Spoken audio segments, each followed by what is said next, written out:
ॐ अज्ञानतिमिरान्धस्य ज्ञानाञ्जनशलाकया चक्षुरुन्मीलितं येन तस्मै श्रीगुरवे नमः। जय श्री कृष्ण चैतन्य प्रभु नित्यानंद श्री अद्वैत गदाधर श्रीवासादि गौर भक्तवृंद।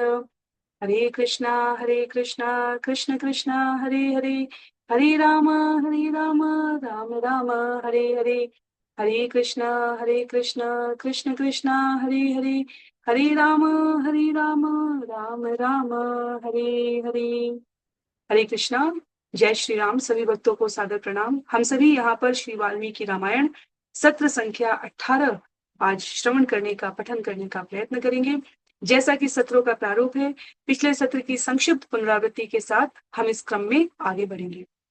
श्री वाल्मीकि रामायण प्रथम कांड, कांड संख्या 1, बाल कांड में 77 सर्ग है, अर्थात 77 अध्याय हैं। हम सभी यहाँ पर आज के सत्र के लिए अध्याय संख्या 9, सुमंत्र दशरथ संवाद, जो कि एक लघु अध्याय है, करीब 19 श्लोक है इसमें, उसे श्रवण करेंगे। पिछले सत्र में जहां अध्याय संख्या 8 महाराज दशरथ के अश्वमेध यज्ञ के निर्णय में हमने श्रवण किया कि किस प्रकार महाराज दशरथ ने मंत्रियों, पुरोहितों, ऋत्विजों को बुलाकर उनसे मंत्रणा करते हुए कहा कि मन में ये भाव आया है कि आगे वंश संतान परंपरा चलाने के लिए अश्वमेध यज्ञ का आयोजन किया जाए। ऋषियों के मार्गदर्शन में महाराज दशरथ ने शास्त्र अनुरूप भूमि का चुनाव, विधि के बारे में, प्रक्रिया के बारे में, इस धार्मिक विचार के, यज्ञ संभार के प्रबंध के बारे में चर्चा करने के उपरांत अपने मंत्रियों को ऋषियों की आज्ञा अनुसार, निर्देशन के अनुसार समस्त कार्यों को संपन्न कराने का अनुरोध किया। तो मंत्रियों ने कहा, जैसी आपकी आज्ञा है वैसा ही हम करेंगे। और इस प्रकार एकत्र सचिवों की सभा को समाप्त कर नृप शार्दुल, राजाओं में, मनुष्यों में श्रेष्ठ महाराज अपने राजमहल में प्रवेश करके हृदय प्रिया पत्नियों से कहते हैं कि यज्ञ हेतु दीक्षा प्राप्त करने के लिए सन्निध हो जाइए, अर्थात प्रबंध कर लीजिए, तैयार हो जाइए, क्योंकि हम सभी यज्ञ के आयोजन में भाग लेने वाले हैं।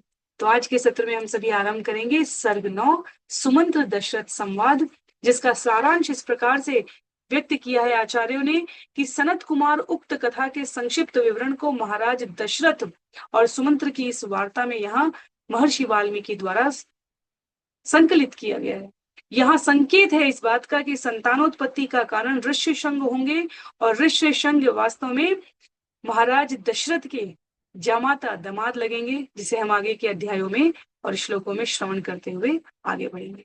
श्लोक संख्या 1, एतत् श्रुत्वा रहसूतो राजानम् इदमब्रवीत् ऋत्विग्भिरुपदिष्टोऽयं पुरावृत्तो मया श्रुतः। राजा द्वारा अश्वमेध यज्ञ के प्रबंधन का आदेश सुनकर राजा से एकांत में मिलकर सुमंत्र ने कहा, वशिष्ठ के नेतृत्व में ऋत्विकों ने जिस यज्ञ को संपन्न करने का आपको निर्देश दिया है, उसके विषय में मैंने एक ऐतिहासिक आख्यान में सुना है।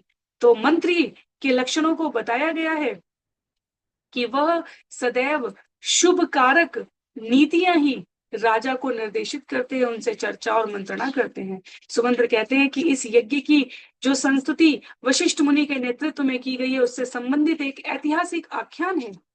अगले 3 सर्गों में देखते हैं आचार्य यहाँ पर कि भगवान के अवतरण के असाधारण कारणों का संकेत यहाँ प्रदान करेंगे सुमंत्र इस तथ्य से। कहते हैं, सनत कुमारो भगवान पूर्वम कथितवान कथाम ऋषीणाम सन्निधो राजन तव पुत्रागमं प्रति। हे राजन, ऋषियों की उपस्थिति में भगवान शक्तिशाली सनत कुमार ने अतीत में आपके भावी पुत्र के विषय में, पुत्र प्राप्ति के विषय में बताया था। यहाँ सनत कुमारों को शक्तिशाली भगवान कहा गया है। जब हम श्रीमद् भागवतम श्रवण करते हैं तो हमने जाना है वहां पर भगवान के शक्त्यावेश अवतारों में नाम आता है सनत कुमारों का। जब सनत कुमार वैकुंठ के अंतःपुर के अंतिम द्वार पर जय विजय को श्राप देने के लिए उद्यत हो उठे, तो भगवान कक्ष से बाहर आ गए। दोनों ओर भक्त खड़े हैं, दोनों को किस प्रकार कल्याण मार्ग से सुलह कराएं, इसके लिए भगवान ने उपस्थित होकर वहां पर यहाँ पर सनत कुमार को इसी अर्थ में वाल्मीकि मुनि ने भगवान कहा है, क्योंकि दूसरे कारण के रूप में आचार्य संस्कृत वांग्मय का संकेत करते हुए कहते हैं वो भविष्य का ज्ञान रखने वाले हैं। तो भगवान कोई उपाधि नहीं है कि किसी मनुष्य की असाधारण कृति को देखकर हमने उसे भगवान बना दिया। शास्त्रों में संकेत है, निर्देश है कि भगवान स्वयं पूर्ण पुरुषोत्तम के रूप में प्रकट होते हैं या अपनी अंशांश कलाओं के द्वारा, विभूतियों के द्वारा, अवतारों के द्वारा। ये शास्त्र में वर्णित है। हम भावुकता में किसी को भी मनुष्य को भगवान नहीं बना सकते। भगवान एक है, सब में भगवान है, पर सब भगवान नहीं है। तो यहाँ पर संकेत करते हैं सुमंत्र श्लोक संख्या 3 में आगे कहते हैं कश्यपस्य तु पुत्रोस्ति विभंडक इति श्रुता ऋष्य शृंग इति ख्यातस्तस्य पुत्रो भविष्यति। कश्यप का विभंडक नामक एक पुत्र है। विभंडक को एक पुत्र होगा जिसे ऋष्य शृंग के नाम से जाना जाएगा। सवने नित्य समृद्धो मुनिर्वनचर सदा नान्यम जानाति विप्रेंद्रो नित्यम पितृनुवर्तनात्। कहते हैं नित्य रूप से वन में पले ऋषि सदा वनचारी होंगे। नित्य पितृ अनुव्रत अर्थात पिता के साथ रहने तथा उनका अनुसरण करने के कारण विपेंद्र द्विजों में श्रेष्ठ किसी अन्य ग्राम या ग्रामवासियों को नहीं जानेंगे। तो जो ऋष्य श्रृंग जो यज्ञ होने जा रहा है उसके आयोजक महाराज दशरथ है, पर उसका जो संचालन करने का प्रमुख उत्तरदायित्व है वह ऋष्य शृंग मुनि पर भविष्य में हम श्रवण करेंगे जाने वाला है। और इसलिए सुमंत्र यहाँ पर उनके पैतृक परिचय को और गुणों को वर्णित कर रहे हैं। कहते हैं ये ऋषि नित्य पितृ अनुव्रत सदैव पिता का अनुगमन करने वाले, उनके संग रहने वाले हैं और साथ ही उनके जीवन में किसी अन्य प्रकार की जानकारियों के लिए कोई स्थान नहीं है। तो इतने वो अपने आप में द्विजों में श्रेष्ठ रहते हुए व्यवहार करने वाले हैं, उनका यहाँ उल्लेख है। द्वैविध्यम ब्रह्मचर्यस्य भविष्यति महात्मना लोकेषु प्रतितम राजन विप्रश्च कथितम सदा। हे राजन, लोगों में यह सुप्रचलित तथा ब्राह्मणों द्वारा इसका वर्णन किया गया है कि इस महात्मा के ब्रह्मचर्य का परीक्षण होगा। तो ब्रह्मचर्य को आचार्य कहते हैं यहाँ पर दो प्रकार का होता है, एक पूर्ण परिवर्जन और दूसरा यहाँ पर कहा गया है धर्म पत्नी के साथ मात्र संतानोत्पत्ति हेतु गर्भधारण अवधि में स्त्री संग की अनुमति रखने वाले। उल्लेख करते हैं यहाँ पर आगे आचार्य तस्यैवं वर्तमानस्य कालः समभिवर्तत अग्निं शुश्रूममाणस्य पितरं च यशस्विना। ऋष्यशृंग अपना पवित्र याज्ञिक अग्नि तथा यशस्वी पिता तथा गुरु विभंडक की सेवा में व्यतीत करेंगे। तो सुमंत्र वर्णन कर रहे हैं कि किस प्रकार अग्नि तथा पिता की सेवा शुश्रूषा करते हुए ऋष्यशृंग द्वितीय प्रकार के ब्रह्मचारी बने। तो ब्रह्मचर्य का पालन शास्त्र का एक अत्यंत वर्ण व्यवस्था के अनुसार बताया जा रहा है और दूसरा व्यवहारिक स्तर पर, जहां संतानोत्पत्ति के लिए गृहस्थ को पालन करते हुए भी ब्रह्मचर्य धारण करने की यहाँ पर स्थिति बताई गई है। श्लोक संख्या 7 में कहते हैं एतस्मिन् कले तु रोमपाद प्रतापवान अंगेषु प्रतितो राजा भविष्यति महाबल। उस समय महाबली प्रतापी रोमपाद अंग के राजा के रूप में प्रसिद्ध होंगे। तो यहाँ पर अभी 4 पात्र आ चुके हैं, हमें इसमें भ्रमित नहीं होगी। ऋष्यशृंग मुनि की कथा अलग चल रही है। ऋष्यशृंग मुनि कौन बताए गए हैं?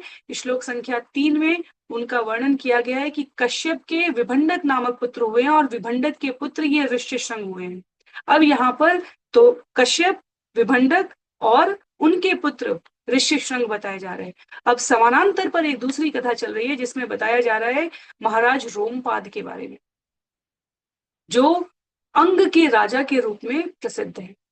श्लोक संख्या 8 में वो और ऋष्यशृंग और महाराज दशरथ ये 3 किस प्रकार से संबंधी होने वाले हैं इसकी चर्चा की जा रही है। कहा जा रहा है तस्य व्यतिक्रमाद्राज्ञो भविष्यति सुदारुणा अनावृष्टि सुघोरावे सर्वभूत भयावह। राजा द्वारा धर्म के व्यतिक्रम के कारण अत्यंत दारुण भयानक तथा अत्यंत घोर भीषण अनावृष्टि सूखा होगी जो सभी प्राणियों के लिए भयावह होगा। तो ये अंग देश के राजा रोमपाद के लिए कहा जा रहा है कि एक बार धर्म का पालन न करने के कारण उनके संपूर्ण राष्ट्र में दीर्घ अवधि तक अनावृष्टि अर्थात सूखा पड़ जाएगा। यदि हम स्मरण करें भगवत गीता अध्याय 3 श्लोक संख्या 14 में आचार्य यहाँ लिखते भी है, यज्ञात भवति पर्जन्यो यज्ञ कर्म समुद्भव। नियत कर्मों को करने से वर्षा प्रतिभूत होती है। तो जब यज्ञ के रूप में नियत कर्म किए जाते हैं, यदि प्रजा का पालन पोषण राजा भली प्रकार से करना चाहता है तो राजा का स्वयं का आचरण धर्म संगत होना चाहिए। राजा के आचरण का प्रभाव प्रजा पर पड़ता है, प्रजा के आचरण का प्रभाव राजा पर पड़ता है। इसलिए राजा और प्रजा को परस्पर एक दूसरे के यदि हित की कामना से व्यवहार करना है तो वह धर्म संगत होना चाहिए। लिखते हैं आचार्य, जब इस प्रकार के यज्ञों का यथोचित संपादन नहीं किया जाता तब वर्षा समय पर नहीं होती। उचित विधि से पालन करने पर, धर्म का नियत कर्तव्यों के रूप में वहन करने पर ही यह प्राकृतिक व्यवस्था सुचारू रूप से संपन्न होती है। श्लोक संख्या 9 में, अनावृष्ट्याम तु वृत्तायाम राजा दुःख समन्वित ब्रह्मांडाश्रित वृद्धांश समानीय प्रवक्ष्यति। अनावृष्टि से दुख समन्वित राजा श्रुत वृद्ध ब्राह्मणों को बुलाकर उनसे ये वचन कहेंगे। तो इस सूखा पड़ने के कारण, वर्षा समय से न होने के कारण प्रजा को कष्ट में देखकर कई गुरुओं से बहु शास्त्रों का शिक्षा ग्रहण किए हुए परिपक्व राजा ने ब्राह्मणों को बुलाकर पूछा, भवन्तः श्रुत धर्माणो लोक चारित्र वेदिना समादिशन्तु नियमं प्रायश्चितं यथा भवेत्। आप सभी श्रुत धर्मज्ञ वैदिक धर्म का ज्ञान प्राप्त किए हुए तथा आप लोक चारज्ञ हैं, अर्थात लोगों के आचार एवं चरित्र के विषय में जानते हैं। अतएव कृपया मुझे उन नियमों एवं कर्तव्यों के विषय में निर्देश दें जिसका मुझे पालन करना चाहिए ताकि मेरे पाप का प्रायश्चित हो सके जो इस अनावृष्टि का मूल कारण है। यहाँ हमें स्मरण रखना चाहिए, राजा अभी भी धर्म पालक है, प्रजा के हित के लिए व्यवहार करना चाहता है और इसलिए ये ज्ञात होने पर कि वर्षा समय से नहीं हुई है, महाराज रोमपाद ने इसका कारण स्वयं के जाने अनजाने में किए गए अधार्मिक कृत्य को माना और उसके प्रायश्चित के लिए वह मार्गदर्शन ले रहे हैं श्रुत धर्मज्ञ वैदिक ज्ञान प्राप्त ब्राह्मणों, ऋषियों, मुनि, मनीषियों से। कहते हैं आप सब लोगों के आचार एवं चरित्र के विषय में जानते हैं, इसलिए मुझे उन नियमों एवं कर्तव्यों के विषय में निर्देश दें जिसका मुझे पालन करना चाहिए। तो मनुष्य के रूप में हम सभी के भीतर दोष दृष्टि तो है, पर हम सभी गलती करते हैं। इसको स्वीकार करके हम गुरु, शास्त्र और भक्त के संग में कैसे अनाचार से रहित आचरण कर सके, अर्थात पवित्र जीवन यापन कर सके, उसके लिए सदैव सतत निरंतर मार्गदर्शन प्राप्त करने रहने की आवश्यकता है।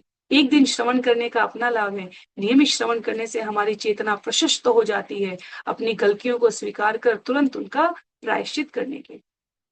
अन्यथा काम, क्रोध, लोभ, अहंकार, मद, मोह, मत्सर, दंभ ये सब आवरण दे देते हैं हमारी चेतना को और हम अपने स्वयं के अस्तित्व से कोसों दूर चले जाते हैं। कहते हैं श्लोक संख्या 11 में यहाँ पर, वक्ष्यन्ति ते महीपालम ब्राह्मणा वेद पारगा विबंडक सुतम राजन सर्वोपाये विहानय।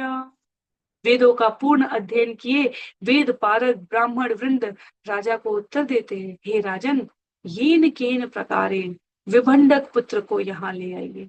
तो अभी यहाँ पर हमने श्रवण किया, कश्यप के पुत्र विभंडक है, विभंडक के पुत्र ऋष्यशृंग ऋषि की बात हो रही है। ये कथा सुमंत्र दशरथ को पुनः स्मरण करा रहे हैं जो शरद कुमारों ने एक बार कही थी और वर्तमान में ब्राह्मण निर्देशित कर रहे हैं महाराज रोमपाद को। आचार्य यहाँ संदर्भ में लिखते हैं, ये मानते हुए कि शुद्ध ब्रह्मचारी को कन्या दान करना परम प्रायश्चित है, वे ब्राह्मण कहते हैं, आनय्य च महीपाल ऋष्य श्रृंगम सुसत्कृतम प्रयक्ष कन्याम शांताम वै विधिना सुसमाहित। हे महीपाल, सुसत्कार पूर्वक ऋष्य श्रृंग को लाइए, किसी अन्य विचार के बिना एकाग्र चित्त होकर अपनी कन्या शांता को उन्हें विधि पूर्वक प्रदान कर दीजिए। तो एकाग्र चित्त होकर किसी अन्य विचार के बिना, क्योंकि ब्राह्मणों से समाधान मांगा गया है। तो जब कोई गुरु, इसलिए हमने देखा होगा गुरु सामान्यतः किसी भक्त या साधक को, शिष्य को तब तक कोई आदेश नहीं देते, निर्देश नहीं देते जब तक शिष्य स्वयं इसकी स्वीकृति के लिए आग्रह न करे। गुरुवर मुझे कुछ ज्ञान दे, कुछ उपदेश दे, कुछ कार्य दे, कुछ निर्देश दे, और शिष्य की योग्यता के अनुसार एक बुद्धिमान विचारणीय गुरु उसको निर्देश देते हैं। तो यहाँ पर उपस्थित ब्राह्मणों ने कहा, आप पाप का प्रायश्चित करना चाहते हैं तो हम आपको बतलाते हैं, कन्यादान करना शुद्ध ब्रह्मचारी को एक अत्यंत उत्कृष्ट श्रेणी का प्रायश्चित है। तो एकाग्र चित्त होइए और अन्य कुछ विचार मत करिए। ये मत सोचिए कि शांता तो राजा की कन्या है और एक ऐसे वनचारी पिता के साथ वन वन में भ्रमण करने वाले ऋषि श्रृंग को मैं कैसे दे दूं। तो उन्होंने कहा, मानसिक रूप से प्रभावित ना हो, अन्य कुछ विचार ना करें, यह विधि के विधान के अनुसार चल रहा है। विवाह में ऋषि श्रृंग को अपनी कन्या दान देने से मानसिक रूप से प्रभावित मत होइए, सुसमाहित एकाग्र चित्त होकर हमारे वचनों पर विश्वास करके यह कार्य कीजिए। तेषां तु वचनं श्रुत्वा राजा चिंतां प्रपश्यते, केनोपायेन वै शक्यम् इहा नेतुं सवीर्यवान्। उनके वचनों को सुनकर राजा यह सोचकर चिंता में पड़ जाएंगे कि नियत ब्रह्मचर्य के इन शक्तिशाली साधक वीरवान ऋषि श्रृंग को यहाँ किस प्रकार से लाया जाए। श्लोक संख्या 14 में आगे लिखा है, ततो राजा विनिश्चित्य सह मंत्रिभिः आत्मवान् पुरोहितं मम मान्त्याश्च ततः प्रेष्यति सत्कृतान्।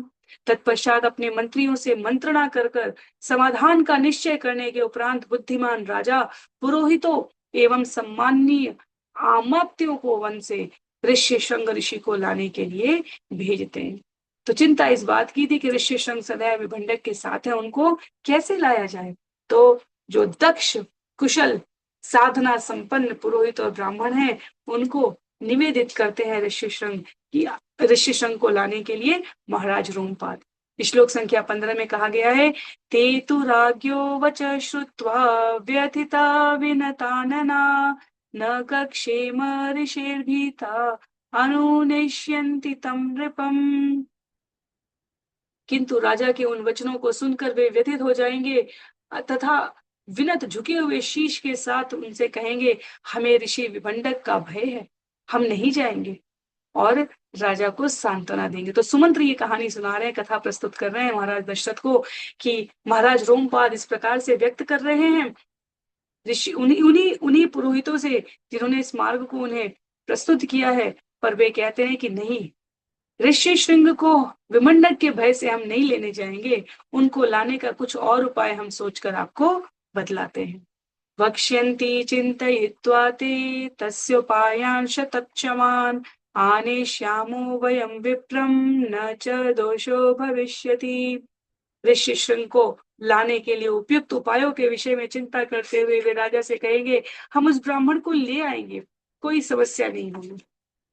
क्योंकि विभंडक की चिंता ना जो व्यक्त की उन्होंने, उसके लिए कहते हैं समाधान पूर्वक हम कुछ सोचते हैं और आप अधिक उसके बारे में विचार ना करें। क्योंकि मंत्रियों ने ब्राह्मणों के द्वारा दिए गए आदेश को महाराज रोमपाद द्वारा कैसे पालन किया जाए, इसके संदर्भ में आश्वस्त किया है। तो मंत्रीगणों का चुनाव अत्यंत विचार पूर्वक होना चाहिए। जो हम लव और कुश महाराज दशरथ की कथा सुनाने के संदर्भ में आरंभिक सत्र में कहते हैं, वह यहाँ पर दृष्टिगोचर है। पुरोहितों ने कह दिया कि हमें नहीं लगता कि हम लाएंगे, पर मंत्रियों ने कहा कि आप भयभीत ना हो, आप चिंता ना करें, ऋषि विभंडक उन्हें कोई श्राप नहीं देंगे, अनावृष्टि दोष तब तक नहीं हटेगा जब तक ऋष्य श्रृंग ना आए, तो हम ऋष्य श्रृंग को यहाँ लेकर आएंगे और तब यह सूखे का दोष समाप्त हो जाएगा। एवं अंगाधिपेनैव गणिकाभिर्षे सुत आनीतो वर्षयत्येव शांता चास्मे प्रदीयते। इस प्रकार गणिकाओं के माध्यम से अंगराज ऋषि विभंडक पुत्र को ले आए। मेघ देवता ने वृष्टिपात की तथा विवाह में शांता ऋष्य श्रृंग को दे दी गई। तो सनत कुमार ये आख्यान जिस सभा में सुनाते हैं, वह प्रस्तुत करने के बाद सुमंत्र ने कहा कि मंत्री ऋष्य श्रृंग को उसी प्रकार लाए जैसा उन्होंने राजा को वचन दिया था। ऋष्य श्रृंगस्तु जामाता पुत्रांस्तव विधास्यति सनत कुमार कथितो एतावत्याह्यतं मया। आपके जामाता ऋष्य श्रृंग आपको पुत्र प्राप्ति में सहायता करेंगे, सनत कुमार ने यह कहा था और मैंने इसे आपको सुनाया है। तो इस प्रकार ऋष्य श्रृंग रोमपाद तथा दशरथ दोनों के जामाता हैं, आचार्य हमें यहाँ सूचित कर रहे हैं, क्योंकि शांता दशरथ की धर्म पत्नी से जन्मी कन्या है, जिसे उन्होंने महाराज रोमपाद को दत्तक पुत्री के रूप में दे दिया था। तो हमारा सामान्य ज्ञान कहता है कि महाराज दशरथ की 3 रानियां हैं और 4 पुत्र हैं।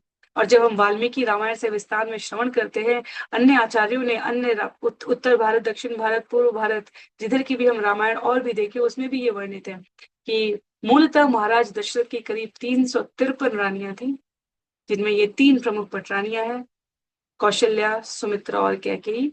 इसी प्रकार इन 4 पुत्रों के बारे में हम सभी जानते हैं, राम, लक्ष्मण, भरत और शत्रुघ्न, जो अभी भावी कथा में लव और कुश के द्वारा वर्णित किए जाएंगे। पर उससे पूर्व महाराज दशरथ की कन्या है जिनका नाम है शांता। रोमपाद और महाराज दशरथ मित्र रहे हैं। रोमपाद निसंतान थे, पहली संतान जिस प्रकार कुंती दी गई थी प्रथा, उसी प्रकार से यहाँ पर कहते हैं कि महाराज दशरथ ने शांता को महाराज रोमपाद को दिया था। तो इस प्रकार ऋष्य श्रृंग दोनों के जामाता है, दोनों के दामाद हैं, रोमपाद के भी और दशरथ के भी। इस सर्ग का अंतिम श्लोक है, श्लोक संख्या 19। कहते हैं यहाँ पर, अथ हिष्टो दशरथ सुमंत्र प्रत्यभाषत यथर्षय श्रृंगस्त्वानीतो विस्तरेण त्वयोच्यताम्। तत्पश्चात दशरथ ने हर्षित होकर सुमंत्र को उत्तर दिया, मुझे विस्तार से बताएं कि ऋष्य श्रृंग को किस प्रकार लाया गया था। तो यहाँ पर 3 श्लोकों में समाप्त कर दिया, पर अगला अध्याय है, अध्याय संख्या 10, जिसका नाम है रोमपाद के राज्य में ऋष्य श्रृंग का आगमन। तो वहां इस कथा को विस्तार दिया गया है कि ऋष्य श्रृंग, जो मंत्रियों ने आश्वस्त किया था राजा को कि विभंडक का भय ना करें और हम ऋष्य श्रृंग को ले आएंगे, उस यात्रा की चर्चा अगले अध्याय में की गई है, जिसे हम सभी अगले सत्र में श्रवण करने का प्रयास करेंगे। आज के लिए सत्र को यहीं पर समाप्त करते हैं। श्री वाल्मीकि रामायण की जय, श्रील प्रभुपाद की जय, श्रील गुरुदेव की जय, अनंत कोटि वैष्णव वृंद की जय, नामाचार्य श्रील हरिदास ठाकुर की जय। सभी को अतीव आभार। हरे कृष्णा, जय श्री राम।